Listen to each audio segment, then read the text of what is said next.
Yo! Andito ako ngayon sa San Jose Bypass kasi nagkikrave ako sa kwek-kwek. Kaya sa video ito, kakain tayo ng kwek-kwek. Kukwento ko sa inyo yung kinuwento sa akin ni Maria Inasawa at saka mag-ghost tube tayo. Tara, samahan niyo muna akong bumili ng kwek-kwek.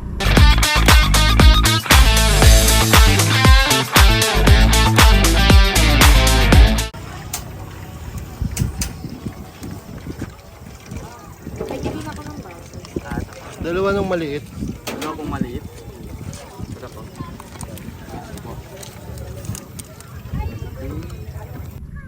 So ito na, meron tayong kwek-kwek. Ayan. So yung paligid natin, makikita nyo, ayan, nasa kalsada, maraming dumadaan dyan sa labas. Hindi ko alam kung kita.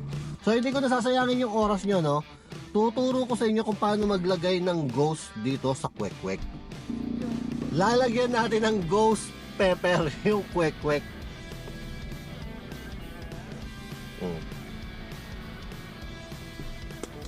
O, di ba? May multo na yung kwek-kwek natin. Astig. Unang kagat.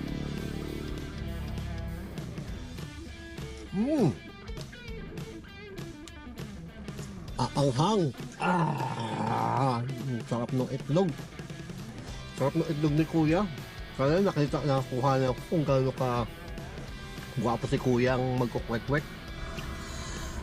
Init ng dila ko. Ayun, parang sinasabi ng multo, ang init ng dila mo, Punggoy. Pero masarap. Grabe pala ang hang ng ghost pepper. So ito na yung title natin na Ghost sa Kwek-Kwek. Pero in fairness, masarap pa.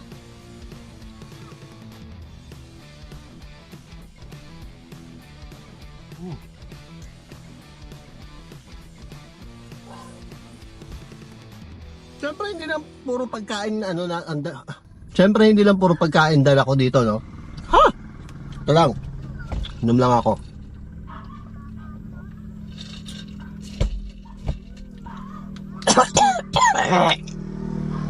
Yung tunog na yon, yan yung kwento ng isa nating mga viewers na si Maria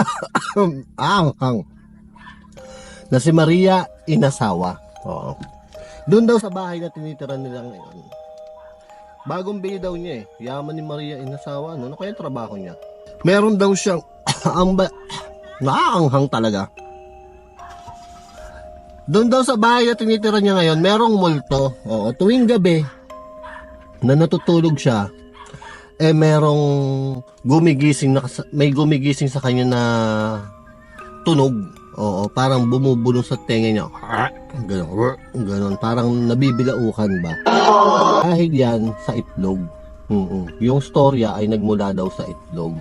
So, bago sila tumira dun sa bahay na tinitira niya ngayon, meron daw dong mag-asawa na bagong kasal. Siyempre, bagong kasal, sweet-sweetan, ganon. So, itong si lalaki, nung unang umaga ng kanilang kasal, nag-offer ng breakfast. So, pinakain daw niya ng itlog si babae. And then, nung pinakain daw yung itlog, nabilaukan. Ganun. So, alam niyo na yung susunod na storya. Simula daw nun, ibinenta na yung bahay at yun nga, si Maria Inasawa ang nakabili ng bahay. Pero, yun nga, para daw, ang kwento niya is para laging may nagmumulto, gumigising siya ng mga alas 3, ganon, ng umaga, o kaya tuwing matutulog daw siya, laging may gumigising sa kanya na bumubulong sa tenga niya, ang tunog daw, nakakatakot yun. Ngayon, ang hilig ko sa cravings ng pagkain, kagabi naman, nag-crave ako dun sa sa Baga, Manila. Meron dito malapit sa amin sa may parting papuntang Los Baños. So, habang bumabiyahe ako, traffic. Oo, ito yung nangyari. Yo! Ay, lako. Traffic na naman. Mukhang ano naman to, mas matagal na naman to sa first date na awkward Tingin mo, Ponggoy. Awkward o yung puno ng tension na gustong pakawalan? Kumawala ka dyan. Kung ano-ano iniisip mo, sira ulo ka eh. Gusto ko lang makarating na sa pupuntahan natin kagad. Oo nga, masarap din yung dumating kagad. Pero masarap din yung may anticipation, di ba? Wow! Big bird, big words! Anticipation ng ano? Yun bang may arrival na kapanapanabik? Tingnan mo yung Ponggoy, oh. Buti pa yung magjowa. Hindi naiinip sa traffic. Baka may iba silang pinagkakaabalahan doon sa masikip na espasyo nila. Nako. Tigilan mo nga yan, umaandar na. Bakit? Masarap naman talaga pag-usapan yung nakakapagpainit ng ulo. Ayan na naman, stop na naman. Hindi ba tayo uusad? Kailangan talaga nating maghintay kagaya ng ibang aspeto ng buhay. Mga aspeto yan. Ikaw pag may camera, tumatalino ka din eh, no? Lupit mo eh. Ayan, oh. Nagagalit na yung mga nasa likod. Sabik na rin silang umabante. Sira ulo nung umabante. Nasa likod, aabante. Ikaw kung ano talaga iniisip mo eh. Sira ulo. Umabante para makauwi na ako sa mga mahal nila sa buhay. Grabe ha. Lahat talaga may kahulugan sa'yo ha. Dinaig mo pa ako ha. Huwag kang ano dyan. Ikaw din naman ganyan ka. Mas madalas ka pang ganyan sa akin. Naku, Ponggoy, tigil-tigilan mo na nga yan. And then, okay naman sa Baga Manila. Medyo pricey para sa pagkain niya, pero maganda yung lugar. Meron pang senior.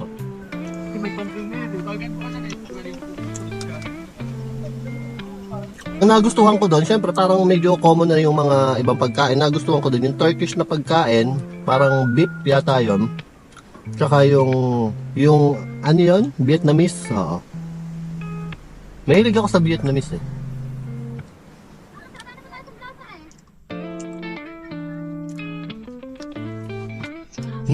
Sarap!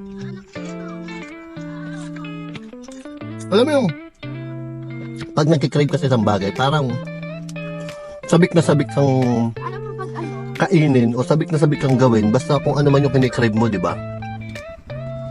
Parang gagawin mo lahat, maabot mo lang yung rurok ng kaligayahan mo. And then pag nakain mo na siya, parang kang heaven, nasa langit, no? Sarap. Siyempre dalawa.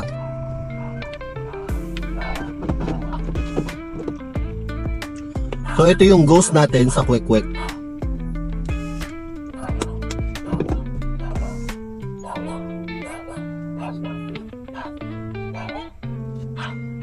So parang medyo nakakatakot, no? Parang may mata nakatingin. Sarap talaga ng itlog. Kayo, yung bang mga special salmon nyo, pinapakain kayo ng itlog? Bay kung hindi,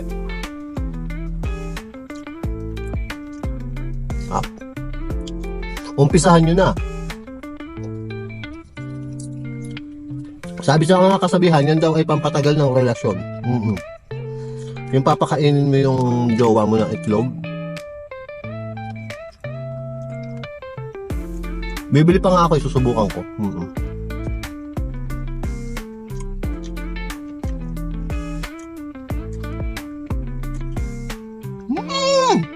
Ang sarap na sarap ako. Saan ito ako tabi ng kalsada? Para mawala yung hiya ko. Actually, nagtitinginan nga sila ako. Pero, wala, normal na yan. Normal na ang mga ganito ngayon. Kaya kung ako sa inyo, gawin nyo na.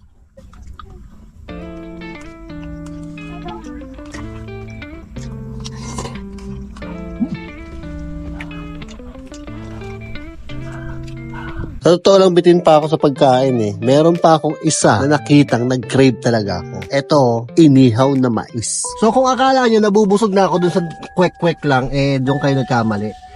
Meron kaya akong nakitang nagustuhan ko din. No? Inihaw na mais. Kayo ba nagkikrave din kayo minsan? Ako madalas eh.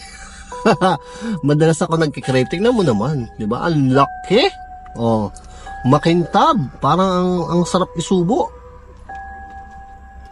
First bite, talagang pag unang kagat, ang sarap.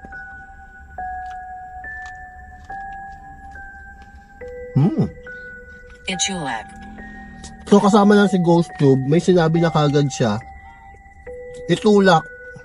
Ikaw kaya itulak ko, sira ulon to ah. So ayusin mo natin to, para may kausap tayo. Syempre, Hindi pwedeng wala si Ghost Tube. Ayan oh. Nag-aano siya oh. Ayan oh. Napansin ko kasi nagpupula. Kaya binuksan ko siya. Minsan. Ay, hindi nang binuksan. Minsan nagkikrave din. May kausap po ba? May multo po ba dito? May Ghost Tube nga eh. May multo po ba? Mga tanong mo minsan, Pongkoy.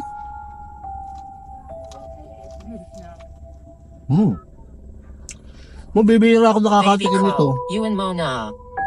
Iwan mo na. Sino? O yung jowa mo, iwanan mo na daw. Iwan ko na to? Bakit? Ikaw salbahe ka eh. Gutom ka din ba? Na may titirahan kita. Ibibili na lang kita ng iyo.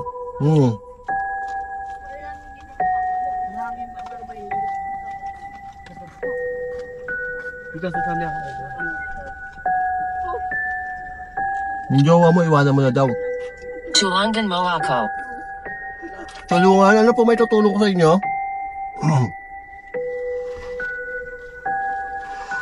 Masasanay na ako yung dumadaan sila. Nakikita nila ako dito. Ang daming dumadaan eh.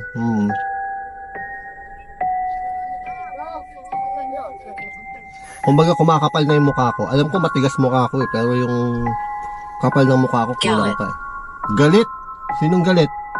Mahilig. Yung mahilig. Oh. Mahilig pong ano? Mahilig makailam? Kilala ko na yan. Galit yung mahilig makailam.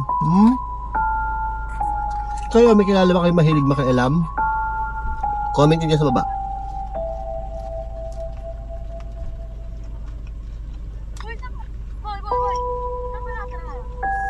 Mahilig akong kumain. Sarap kaya akong kumain ba? Kita nyo naman, no? Sarap kong kumain. Yung pagkagat mo may pasip-sip pa. Sarap kaya. Nakikita-kita. Nakikita kita. Nasaan po ba kayo? Yung kinakausap nyo na nga ako eh. Saan kayo banda? Mali. Hindi ako kausap mo. Sila ang kausap mo. Ikaw, patay ka. Ikaw kausap.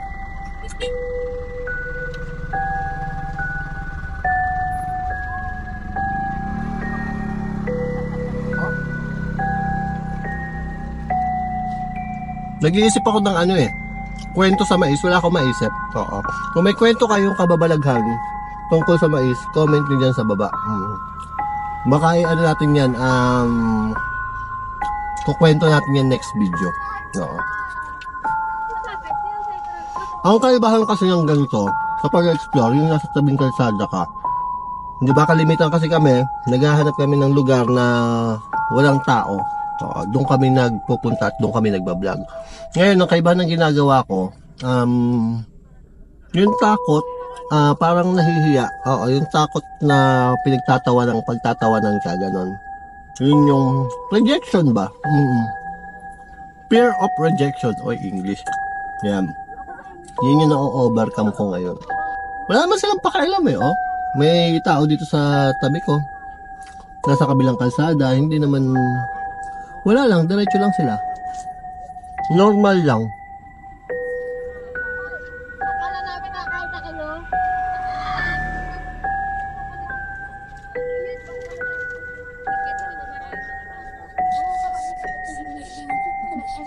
Nalilito. Nalilito. Ako din, nalilito. Iniisip ko, habang kumakain ako, iniisip ko kung paano ko Inabuso. inabuso. So, yung multo dito, inabuso po kayo? Sinong umabuso sa inyo? Si Raulo yun ah.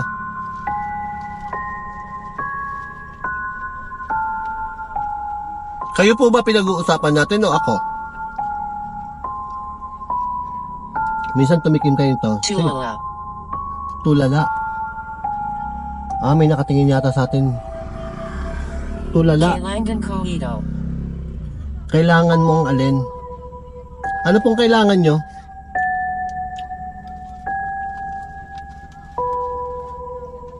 Kailangan nyo ng mais? Yung kotse? Huwag na, oy. So, andito nga pala tayo sa San Jose Bypass, dito sa amin sa Calamba. Oo. Ito yung kalsadang hindi natapos nung panahon kasi ng pandemic. Project to. Ewan ko kung tama ako ha. Yung sa date. Project kasi to. And then, na-stop yung project kasi pandemic. So, syempre yung budget gagamitin sa mga tao. Kaya natigil to. Ngayon, habang sarado yung kalsada, pinapayagan nila yung mga vendor mag Talkie-tacket. kaakit-akit. Oh? Ako yata ang kaakit-akit. Kaakit-akit ba ako? Comment mo dyan sa baba. So, habang sarado yung kalsada, maraming tao dito. So, parang naging tourist ba ang tawag doon? Oo. So, pinapayagan nila magtinda yung mga... Ginagawa, Nagsasalita ako. Kumakain ako, nagbablog po ako. Matagal na po ba kayo dito? Yun, oo. Pinayagan nila yung mga vendor magtinda, di ba? Parang party-party sila doon, parang piyesta doon. Ganun. Ganon. Huwag ka magsalta habang nakagat.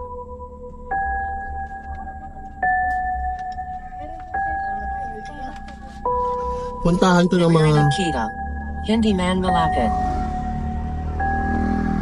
Naririnig mo ako, pero hindi ka malapit. So, medyo malayo ka. Siguro nasa labas ng kotse. Buti na lang. Diyan na lang po kayo sa labas, ha? Huwag na kayo papasok.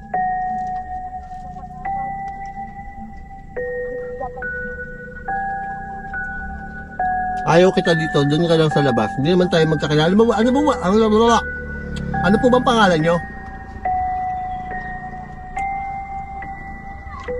Sarap.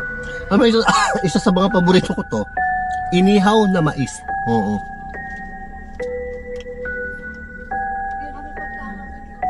Masarap din yung ano nito no? Yung nilagang version. Nilaga muna Sana. tapos inihaw. Sana nilaga nila. Mas mabenta. Aksaya gas pa eh. So ito po ay 40 pesos. Tingin nyo, mahal o mura? Screen. Screen. Screenshot nyo. Anong screen? Wala man screen dito. Ayan, screen. Touch screen.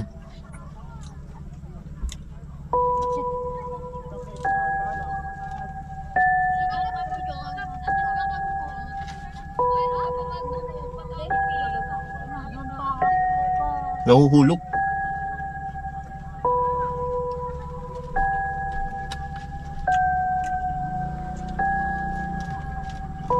Mami, malamig niya.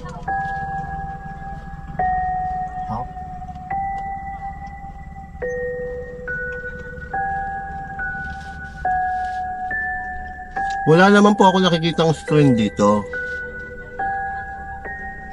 Meron lang, may mga motor na nakaparada sa harapan ko. May tricycle na dadaan. Wala mas screen. Dito sa gilid ko may mga nakaparada din.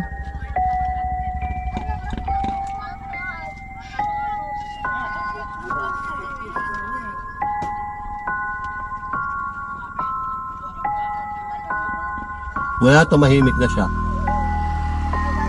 Ang sarap ng ano. Yung ano, bibinin ko. Ano pong pangalan nyo? Wala kayong pangalan. Papangalanan ko na lang kayo. Maria. Inasawa? Hindi. Viewers natin yun.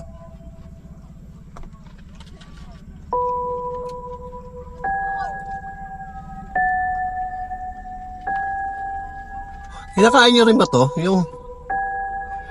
Ano ba tawag to? Buhok? Mabuhok. So meron po ako dito kinakain mataba, mahaba, matigas, tsaka mabuhok.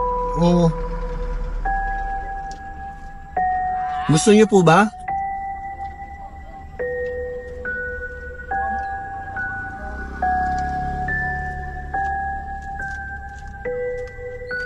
Siguro nakikinig to si si Ghost Tube dun sa mga nagsasalita sa labas. Ewan ko kung rinig dyan sa inyo pero ang dami kasi nagsasalita sa labas nagkukwentuhan.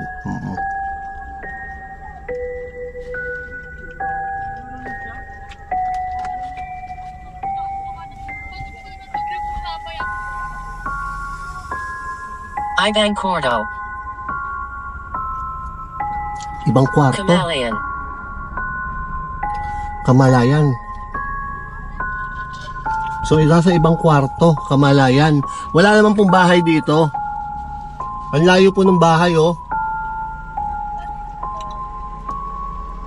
Anong kwarto po ba?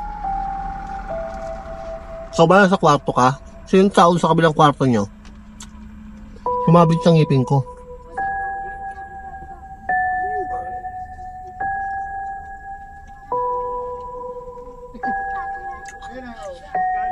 Sarap nito, tapos magkakape ka. Heaven.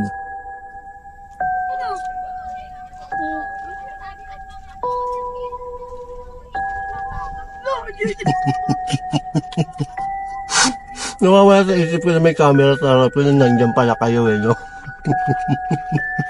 Obvious bang nag-i-enjoy ako sa kinakain ko? Sarap. Kusina. Kusina. Nakain lang po ako. May mga kusina doon. Ay, speaking. Kaaway. Kaaway. Wala po akong kaaway. Sila lang po umaaway sa akin. Sa inyo ba? Sino kaaway nyo?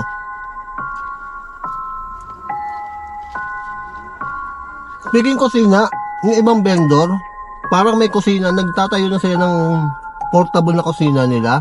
May mga lamesa sa gilid, may mga sangyupsal na nga eh. Ngayon yun, no? Mancuculum. Mangkukulam. Ay, matamayam. Sino po mangkukulam? Ay, nasa ibang kwarto. Apoy. Apoy. Rosami. Rosami. Wika. Wika. Wika, kulam yun, di ba? Rosami, ang pangalan yata ng mangkukulam. Rosami, tigil mo na yan. Babalik sa'yo yan ng 3 beses. Pag itinuloy mo pa, babalik sa'yo ng 3,000 beses. Sige ka. Bawiin mo na yan.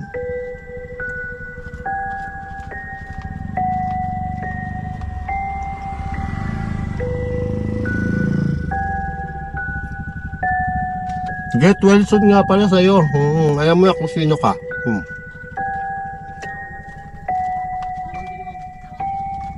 Mas bati.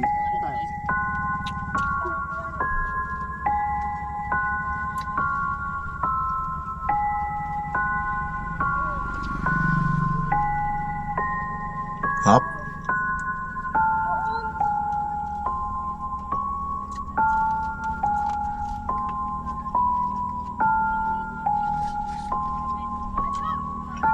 Grabe.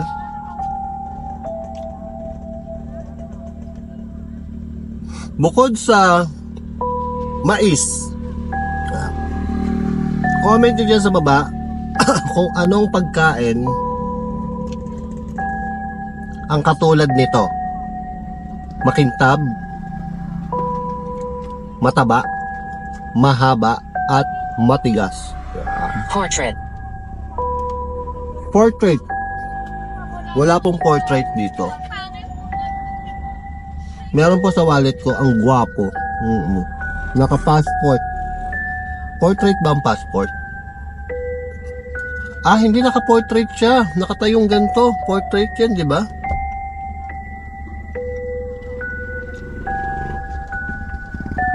Nagpula na naman siya.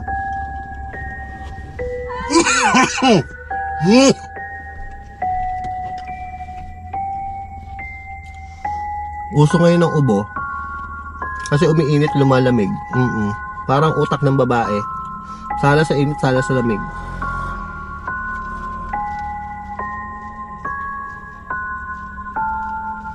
Oh.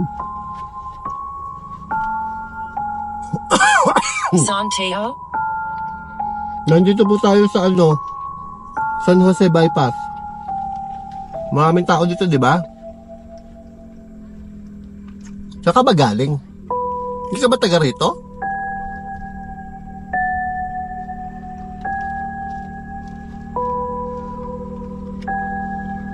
Kung sabi na, pick up lang kita, tira ulo ka. Ibababa kita dito. Nasa mid ako. May nakaalala sa akin. Kayo po ba'y nakaalala sa akin? Magkakilala ba tayo?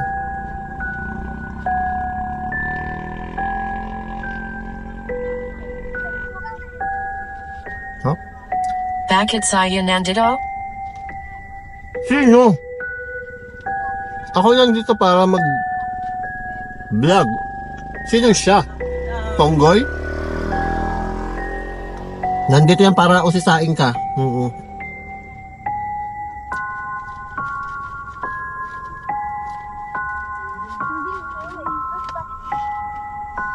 So, what? Tumakbo. Tumakbo. May mga nagja-jogging po.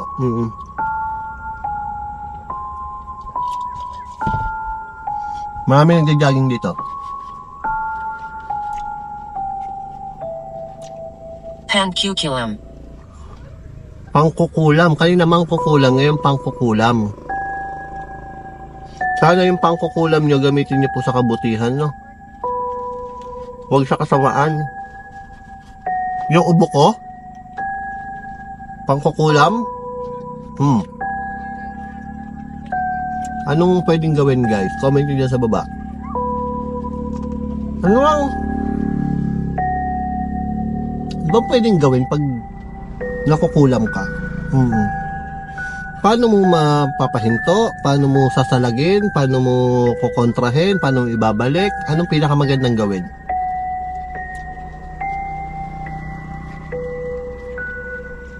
Nasasaktan ako. Nasasaktan ay siguro siya nung maging kaluluwa siya kinulam. Chismoso ko. Sabi nila, pero hindi totoo yun. Sabi ni Ponggoy.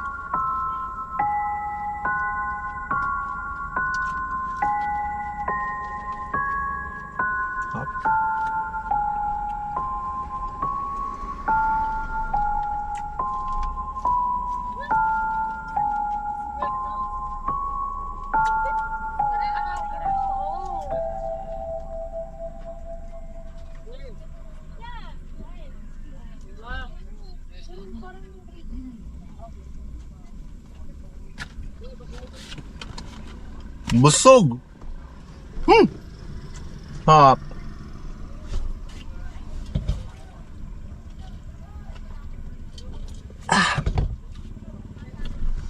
So, ano kaya magandang susunod natin gawin? Comment nyo dyan sa baba. So, ang tanong ko dito, kung may mga cravings ba kayo at paano nyo sinusunod yung mga cravings nyo. Hanggang sa muli. Ponggoy, sumusugod ka